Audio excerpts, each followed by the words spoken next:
Assalamualaikum warahmatullahi wabarakatuh. Anak-anak yang Ibu banggakan, kita berjumpa lagi dalam kelas IPAS untuk kelas 10 SMK. Kali ini kita akan membahas tentang pemisahan campuran yang bermanfaat secara ekonomis. Nah, adapun tujuan pembelajaran kali ini, pembelajaran untuk bisa memahami proses pemisahan campuran, dan yang kedua, kalian mampu mengidentifikasi jenis pemisahan campuran yang tepat dalam berbagai studi kasus. Oke, sekarang kita akan bahas tentang campurannya. Yang lalu, kalian sudah membahas tentang materi, unsur, senyawa, dan campuran.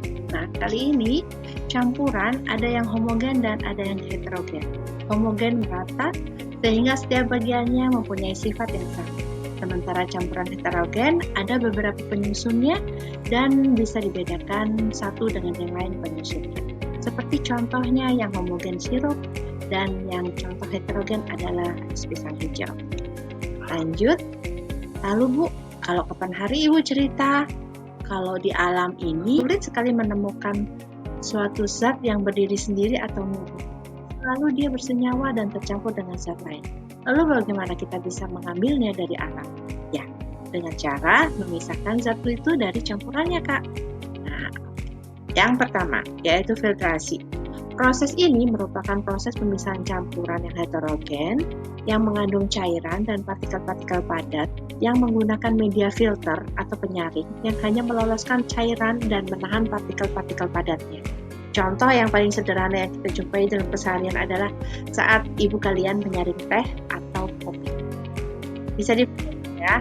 Berikutnya kita ke sentrifugal, yaitu proses pemisahan campuran yang terdiri dari senyawa yang jenisnya berdekatan dan sulit untuk dipisahkan.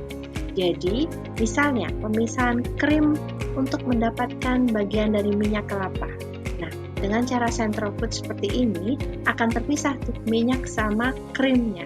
Dan bisa juga untuk membuat VCO atau virgin coconut oil yang bisa meningkatkan harga atau nilai tambah kelapa berkali-kali lipat dari harga kelapa asli. Oke, lalu berlanjut ke penguapan. Seperti yang kalian tahu, penguapan ini memanaskan larutan. Larutnya menguap dan meninggalkan zat larutnya. Yaitu, salah satu contohnya adalah pembuatan garam. Nah, yang berikutnya adalah pemisahan campuran dengan kristalisasi. Pemisahan ini didasarkan atas pelepasan pelarut dari zat larutnya dalam sebuah campuran yang homogen atau larutan. Misal, tebu di airnya, kemudian ini merupakan larutan yang homogen. Kemudian dipisahkan di pabrik sehingga tertinggallah kristal-kristal gula pasir.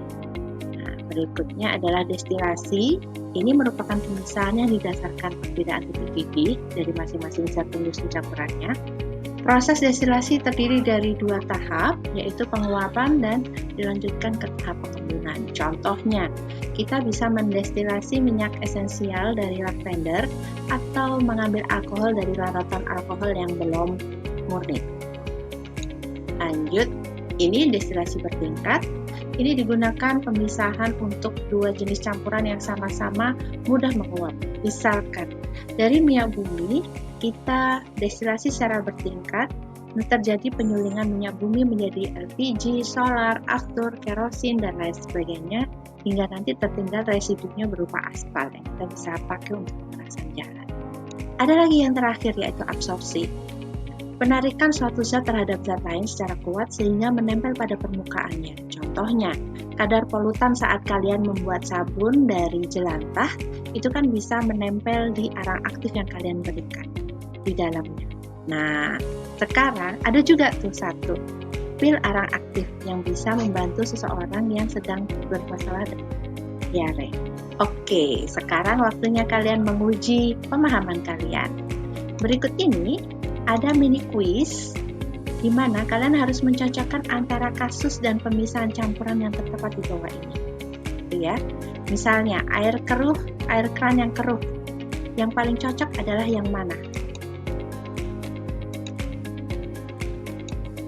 Nah, Ibu akan memberikan waktu kalian 30 detik dari sekarang untuk berpikir dan kalian tinggal mencocokkan yang mana yang sesuai dengan studi kasus yang ada di sebelah kiri. Waktu dimulai dari sekarang.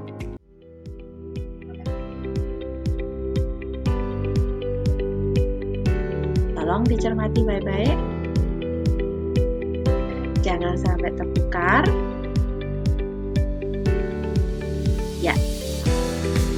8 detik lagi. 4, 3, 2, 1. Dadah, waktunya habis dan kita lihat apakah jawaban yang tepat. Sambil kalian mencocokkan ya jawaban kalian, ada berapa poin yang kalian benar. Ya, inilah jawabannya. Jadi air keran yang keruh kita bisa saring dengan bahan-bahan alam berupa batu, pasir, ijuk, arang, dan kapas.